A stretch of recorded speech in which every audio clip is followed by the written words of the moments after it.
منی پور کی ایک خاتون گاہک کے خلاف نسلی رویہ اختیار کرنے کا حیدرآباد کی آئیکیا برانچ پر الزام لگایا گیا ہے۔ ریپورٹرز کلیکٹیو سے تعلق رکھنے والے سینئر صحافی نتن سیٹھی نے اس بات کی اطلاع اپنے ٹویٹر ہینڈل سے جاری کی اور اس سٹور میں ان کی اہلیہ کے تجربے کو بیان کیا۔ سیٹھی نے کہا کہ ان کی بیوی جس کا تعلق منی پور سے ہے اس کی تلاشی لی گئی اور جب اس بات پر سوال کیا گیا تو سٹور کے سٹاف نے اس اقدام کا دفاع کیا۔ سیٹھی نے کہا کہ صرف ان کی اہلیہ جنہوں نے اشیاء خریدی تھی ان کی تلاشی لی گئی ہے۔ سپروائزری سٹاف اس نسل پرستی کا دفاع کرنے کے لیے آگے آ گیا۔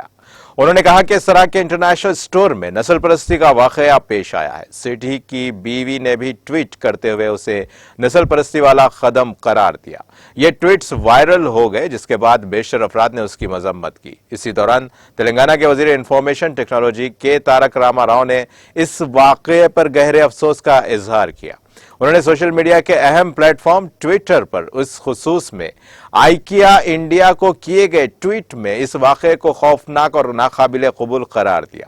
انہوں نے اسٹور پر زور دیا کہ وہ مناسب معذرت خواہی کرے اور سب سے اہم بات اس بارے میں اسٹاف میں بیداری پیدا کی جائے اور انہیں تربیت فراہم کی جائے کہ تمام گاہکوں کا احترام کرتے ہوئے خلوص کے ساتھ ان کے ساتھ پیش آئے۔